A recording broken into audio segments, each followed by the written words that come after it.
जय श्री कृष्ण सभी को। कार्तिक महात्म 9वां अध्याय। राजा पृथु ने कहा, हे नारद जी, आपने कार्तिक मास के व्रत में तुलसी की जड़ में भगवान विष्णु का निवास बताकर उस स्थान की मिट्टी का पूजन बतलाया है।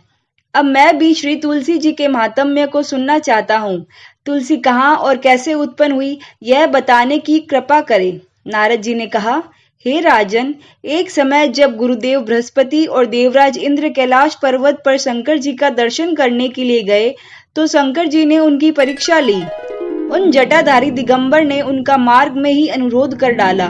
यद्यपि वे तेजस्वी, शांत, लंबी भुजा और चौड़ी छाती वाले गौरव वर्ण अपने विशाल नेत्रों युक्त तथा सिर पर जटा धरे वैसे ही बैठे थे, तथापि इंद्र ने शंकर जी को न पहचान उनका नाम धाम आदि परिचय पूछा और कहा, शंकर जी अपने स्थान पर है या कहीं गए हैं।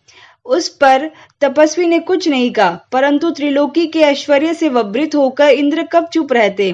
उन्होंने क्रोध से घुड़क कर कहा, अरे मैं पूछता हूँ तू उत्तर क्यों नहीं देता। मैं अभी तुझे इस वज्र से मारता हूँ, फिर देखता हूँ तुझ दुर्मति की रक्षा कौन करता है।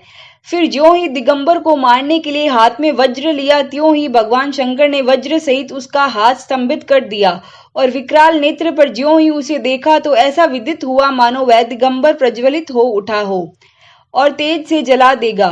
भुजाएं स्तंभित होने से इंद्र के क्रोध और दुख का अंत न रहा, परंतु ज्यों ही बृहस्पति जी ने उनको प्रज्वलित देखा त्यों ही अपनी बुद्धि से उनको भगवान शंकर जानकर प्रणाम किया और इंद्र को भी उनके चरणों में गिराया।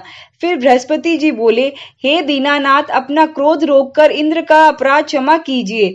बृहस्पति जी के वचन सुनकर महेश्वर गंभीर वाणी में बोले, मैं अपने नेत्रों से निकले क्रोध को कैसे रोकूं।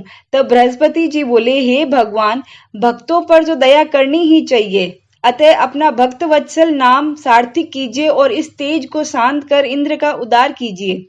तब भगवान शंकर ने कहा, मैं तुम्हारी स्तुति से प्रसन्न हूँ जो तुमने इंद्र को जीवन दान दिलाया। अब मैं तुम्हें अपने वरदान द्वारा जीव नाम से विख्यात करता हूँ। मेरे नेत्रों की अग्नि अब इंद्र को पीड़ित नहीं करेगी। ऐसा कहकर शंकर जी ने अपने माथे से निकले हुए तेज को लेकर क्षीर सागर में डाल दिया।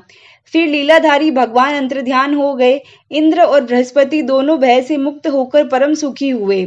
इस प्रकार जिनको जानने की इच्छा थी उन्हें जानकर इंद्र और बृहस्पति अपने स्थान को चले गए। 9वां अध्याय समाप्त। जय श्री कृष्ण।